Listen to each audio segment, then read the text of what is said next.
এদের পণ্যগুলোকে বয়কট করে আমরা এদের মাজা ভেঙে দিতে পারি। গোলাম মোহাম্মদ কাদিয়ানী 1901 সালে সে নিজেকে নবী হিসেবে দাবি করে।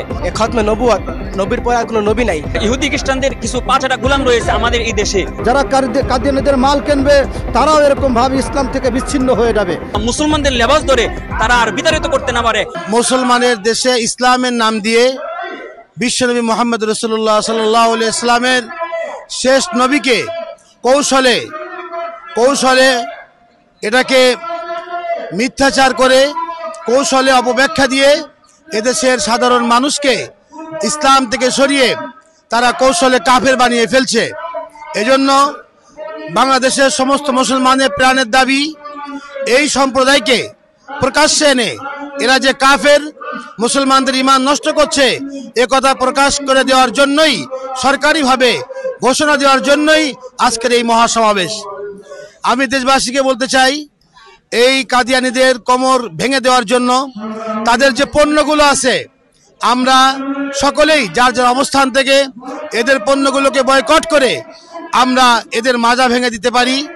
আমি সকলকে উদারত আহ্বান জানাবো, আমরা পণ্য বয়কটের মাধ্যমে এবং কঠিন আন্দোলনের মাধ্যমে কাদিয়ানীকে এই বাংলাদেশ থেকে আমরা বিতাড়িত করবই করবো ইনশাআল্লাহ। আমরা মুসলিম, আমরা বাংলাদেশের প্রায় 99% মানুষের মুসলমান। আর মুসলমান মানে আমরা লা ইলাহা ইল্লাল্লাহ কালিমায় বিশ্বাস করি। সাথে সাথে এটাও বিশ্বাস করতে হবে যে কালিমা, যে আল্লাহ ছাড়া কোনো মাবুদ নাই, মুহাম্মদ সাল্লাল্লাহু আলাইহি সাল্লাম আল্লাহ তাআলার রাসূল।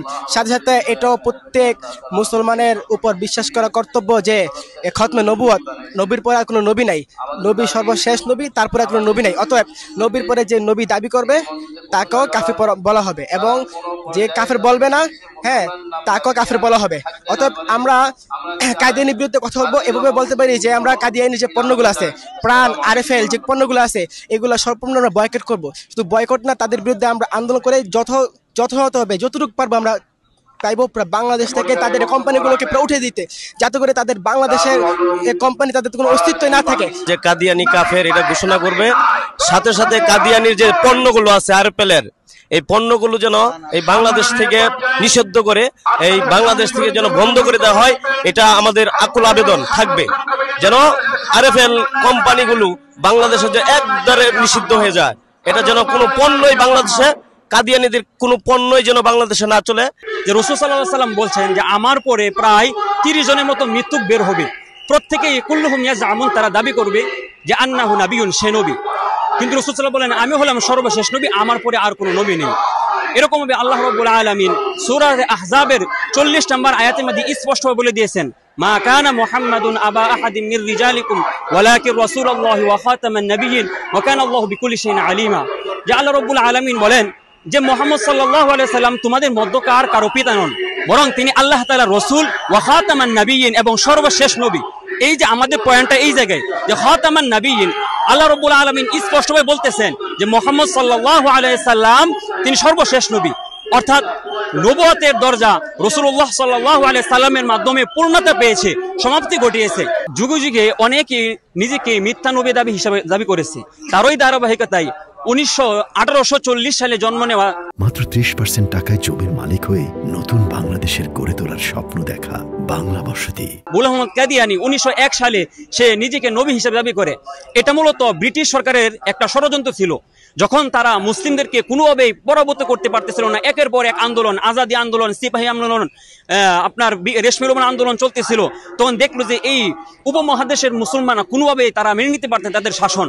তখন তারা 1869 সনে উইলিয়াম হান্টাসের মাধ্যমে তারা একটা কমিশন গঠন করে যে এই উপমহাদেশের মানুষ তারা কি জন্য আমরা তাদের এখনো আয়ত্ত করতে আনতেছি না।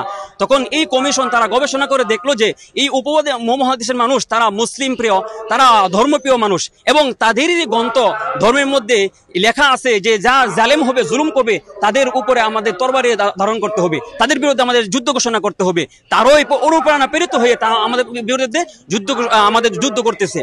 তারই পরিপ্রেক্ষিতে বলতেছে যদি তাদেরকে কাবু করতে হয়, তাদের মধ্য থেকে কিছু লোককে আয়ত্ত করে আমাদের মিশন বাস্তবায়ন করতে হবে। সেই হিসাবে তারা গোলাম মোহাম্মদ কাদিয়ানীকে তাদের দলের মধ্যে ভিড়ায়। সেই হিসাবে সর্বপ্রথম থেকে সে মুজাদ্দিদ বলে দাবি করে। তারপর আস্তে আস্তে ঈসাই মাউউদ, মারিয়াম, একের পর এক বলে সে আমি আহমদ, আমি হলো মুহাম্মদ সাল্লাল্লাহু আলাইহি সাল্লাম, আমি সমস্ত নবীদের শ্রেষ্ঠ, এভাবে দাবি করতে থাকে। সেই হিসাবে বাংলাদেশের তার কিছু অনুসারী রয়েছে, যেরকম আছে প্রাণ কোম্পানি, তাদের অনুসারী, আপনার আরএফএল। আর আমাদের প্রাণের দাবি হলো আমাদের ডক্টর মোহাম্মদ ইউনূস এই 24 পরবর্তী বিপ্লবের মাধ্যমে বাংলাদেশে একটা বিপ্লব আসছে। 1993 সালে খতিব উবায়দুল হক সাহেবের মাধ্যমে বাংলাদেশে একটা কনফারেন্স হয়েছিল। সেখান থেকে দাবি ছিল যে এই কাদিয়ানীদেরকে সংখ্যালঘু ও মুসলিম হিসেবে ঘোষণা করা হোক, কিন্তু সকল সরকারে ব্যর্থ হয়েছে। কারণ হলো এখানে ইহুদি খ্রিস্টান এবং মুসলিম তাদের হাত রয়েছে, পিছনে শেল্টার রয়েছে। ইহুদি খ্রিস্টানদের কিছু পাঁচটা গোলাম রয়েছে আমাদের এই দেশে। তারা যেমন প্রাণ কোম্পানি আছে, আরএফএল কোম্পানি আছে, এগুলো তাদেরকে শেল্টার দিতেছে, আর্থিকভাবে সহযোগিতা করতেছে। তারা নিরবিচ্ছিন্নভাবে সরলমনা মুসলমানদেরকে তাদের কাফের বানিয়ে ফেলতেছে। তারা মুসলমান নেবাজদারি।